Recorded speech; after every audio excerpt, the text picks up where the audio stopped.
ఓం శ్రీకృష్ణ పరబ్రహ్మణే నమః. అందరికీ నమస్కారం. మనం ప్రతిరోజు చెప్పుకునే భగవద్గీత నిన్న 2వ అధ్యాయంలో 2 శ్లోకాలు చెప్పుకున్నాం కదండి. ఈరోజు మరికొన్ని శ్లోకాలు తెలుసుకుందాం. మరి నిన్నటి వీడియోలో అర్జునుడు శోకంతో మునిగిపోవటం చూచి శ్రీకృష్ణుడు తనని ఆత్మజ్ఞాన మార్గంలో ప్రవేశపెడుతూ గీతాబోధన ప్రారంభించాడు అని చెప్పుకున్నాము.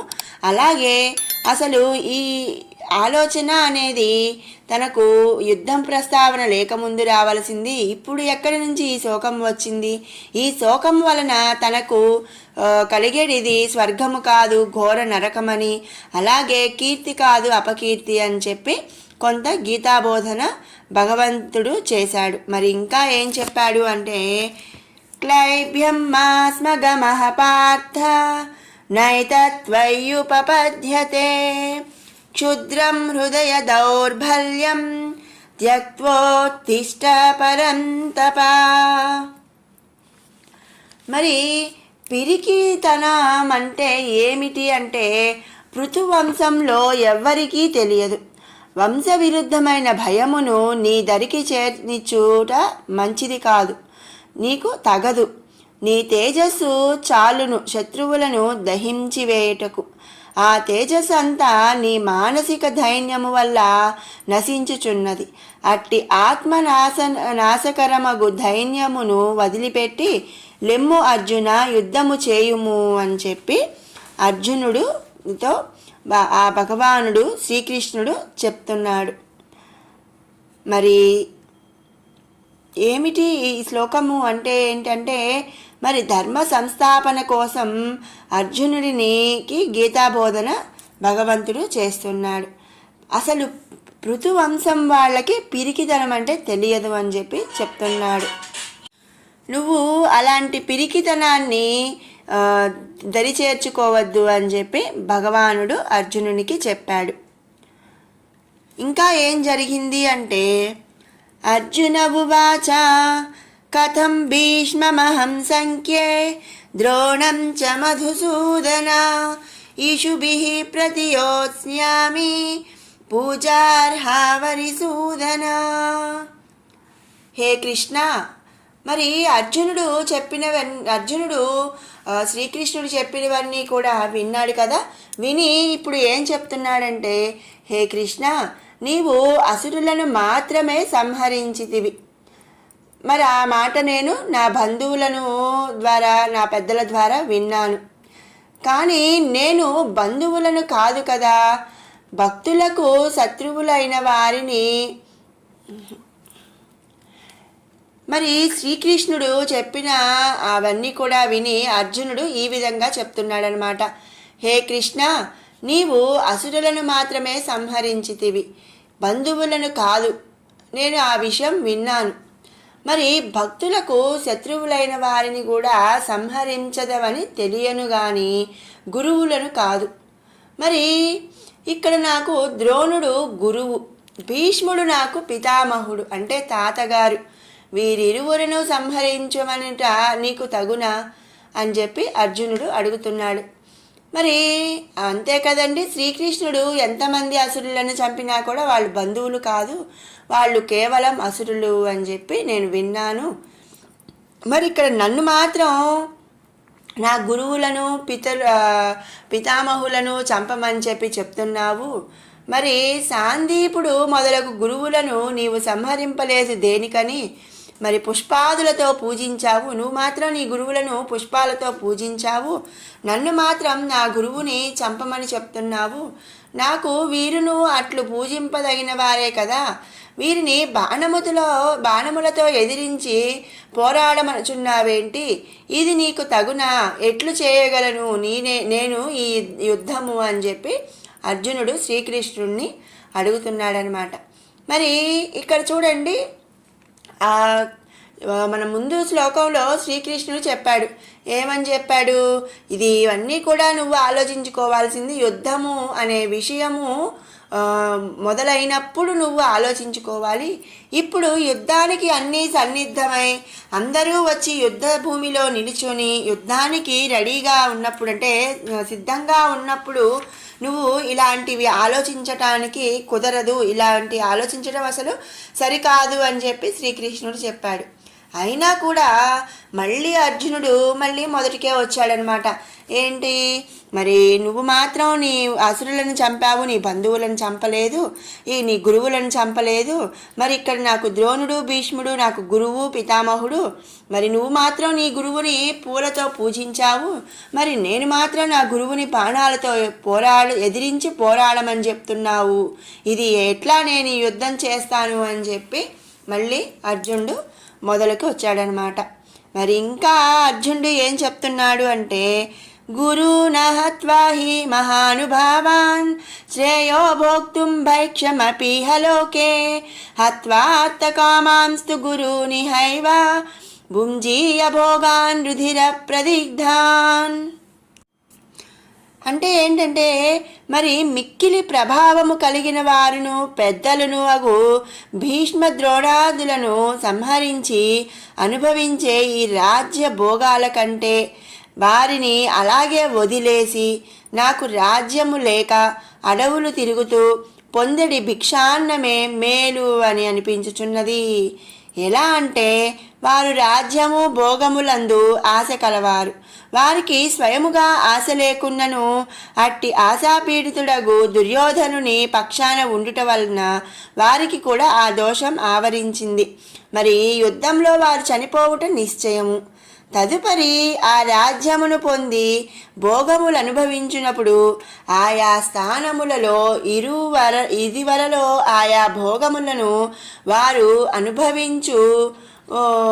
అనుభవించుచుండిరి కదా అని నాకు గుర్తు వస్తుంది, జ్ఞాపకం వస్తుంది.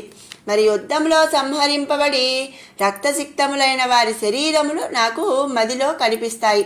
ఆయా భోగములను రక్తముతో తడిసినట్లే అసహ్యములై దుఃఖము కలిగిస్తుంది. ఈ దుఃఖము వల్ల లభించడి అట్టి రక్తసిక్త భోగములను నేను ఎట్లా అనుభవిస్తాను అని చెప్పి అర్జునుడు శ్రీకృష్ణుడిని అడుగుతున్నాడు. మరి అంతే కదండి, ఇంతకుముందు ఆ దుర్యోధనుడు వాళ్ళందరూ కూడా రాజ్యాన్ని అనుభవించారు.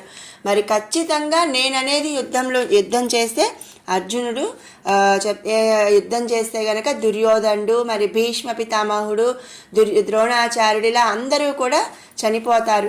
మరి ఆ రాజ్యాన్ని కానీ ఆ భోగాలను కానీ అనుభవించేటప్పుడు నాకు ఇంతకు ముందు వాళ్ళు అనుభవించిన వాళ్ళు రక్తసిక్తమై యుద్ధంలో చనిపోవటం ఇవన్నీ కూడా నాకు గుర్తొస్తాయి. మరి అలాంటప్పుడు అంటే ఆ గుర్తొచ్చినప్పుడు ఆ బాధతో నేను ఆ భోగాలను ఎలా అనుభవిస్తాను అని చెప్పి అర్జునుడు అడుగుతున్నాడు. మరి ఇంకా ఏమడుగుతున్నాడంటే, నచైతద్విద్మః కతరన్నో గరీయో యద్వా జయేమయది వానో జయేయుః యానేవ హత్వా న జిజీవిషామః తే వస్థితా ప్రముఖే దాతరాష్ట్రాః. అంటే యుద్ధము చేయుట మంచిదా మానేయటం మంచిదా, ఏది యుక్తము మాకు తెలియపోతుంది, అంటే తెలియట్లేదు నేను ఏ పని చేయాలి అనేది. యుద్ధం చేయాలా లేకపోతే యుద్ధం మానేయాలా, నాకు ఏది మంచిది ఏది చెడ్డది అని చెప్పి నాకైతే తెలియట్లేదు కృష్ణ.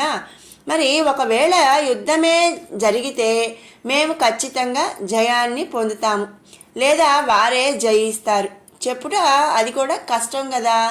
అయినా నా సోదరుల ఎడబాటును క్షణమైనా నేను తట్టుకోలేను. అట్టి వారిని చంపినచో మరి జీవించగలమా కృష్ణ అని చెప్పి అడుగుతున్నాడనమాట.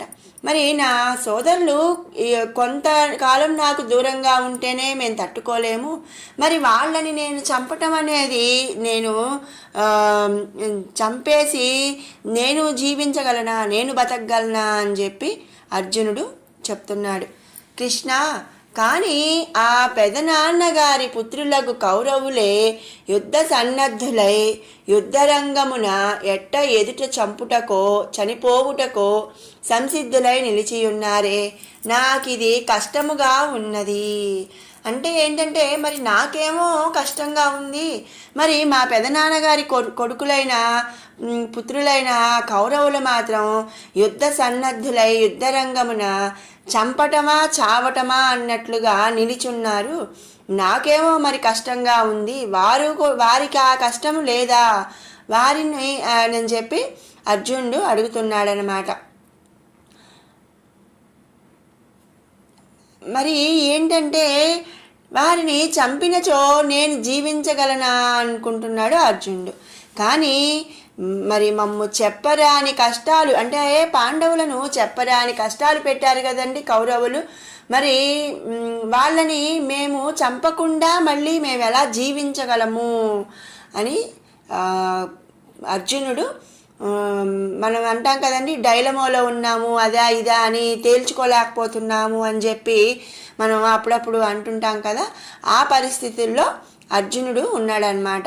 దాన్ని జిజీవిషామహ అనవలసిందే అని చెప్పి చెప్తున్నాడు.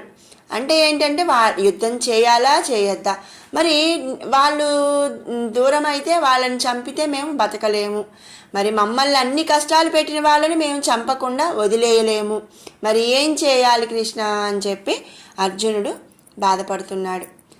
మరి ఇంకా ఏం చెప్తున్నాడు అనేది రేపటి వీడియోలో తెలుసుకుందామండి. ఇప్పుడు 1వ శ్లోకం నుంచి 20వ శ్లోకం వరకు ఒక్కసారి పారాయణ చేసుకుందాం.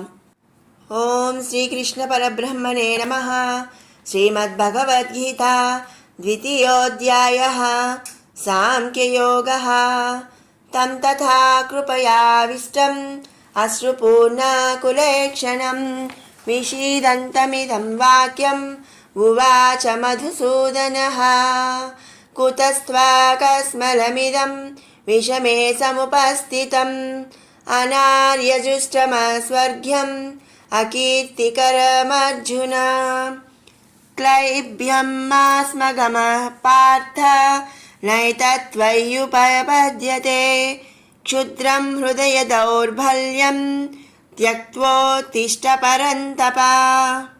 అర్జున ఉవాచ కథం భీష్మమహం సంఖ్యే ద్రోణం చ మధుసూదన యుషుభిః ప్రతియోత్స్యామి పూజార్హావరిసూదన.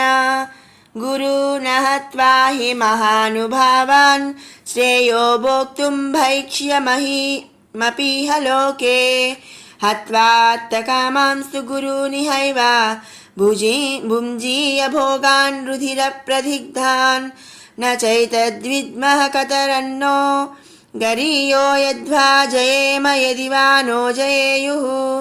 యానేవ హత్వా న జిజీవిషామః తేవ స్థితా ప్రముఖే దార్తరాష్ట్రాః కార్పణ్యదోషోపహత స్వభావః. పృచ్ఛామి త్వాం ధర్మ సమ్మూఢచేతాః యచ్ఛ్రేయస్యాన్నిశ్చితం బ్రూహి తన్మే శిష్యస్తేహం సాధి మాం త్వాం ప్రపన్నం. నహి పశ్యామి మమాపనుధ్యాత్ యచ్చోకముచ్చోషణమింద్రియాణం అవాప్య భూమా వసపత్నమృద్ధం రాజ్యం సురాణామపి చాధిపత్యం. సంజయ ఉవాచ ఏవముక్త్వా హృషీకేశం గుడాకేశః పరం తప నయోత్స్య ఇతి గోవిందముక్త్వా తూష్ణీం బభూవః. తమువాచ హృషీకేశः ప్రహసన్నివ భారత సేనయోరుభయోర్मध्ये విషీదంతమిదం వచః.